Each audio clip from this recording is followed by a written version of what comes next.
ఒక అడవిలో జంతువులన్నీ హాయిగా జీవిస్తున్నాయి. ఒక రోజున ఎక్కడి నుంచో ఓ సింహం ఆ అడవిలోకి ప్రవేశించింది.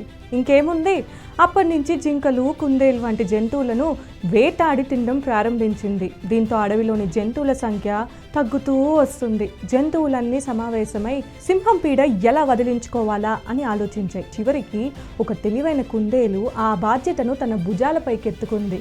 అది ఓ రోజు ధైర్యంగా సింహం ఎదుట నిల్చొని, సింహరాజా, ఈ అడవిలోకి మరో సింహం అడుగుపెట్టింది. అది మీకు పోటీగా తయారైంది. దాన్ని అంతం చేస్తేనే మీరు ఈ అడవికి రాజవుతారు అని చెప్పింది. కొత్త సింహం ఉండే ప్రదేశానికి తీసుకెళ్తాను అని చెప్పి ఒక కొండ గుహ వద్దకు తీసుకెళ్ళింది. ఈ గుహ లోపలే ఆ కొత్త సింహం నివసిస్తుంది. దాన్ని అంతం చేయండి అని రెచ్చగొట్టింది. సింహం కోపంగా గుహ లోపలికి వెళ్ళి గర్జించింది. ఈలోపు కొండ ద్వారాన్ని జంతువులన్నీ మూసేశాయి.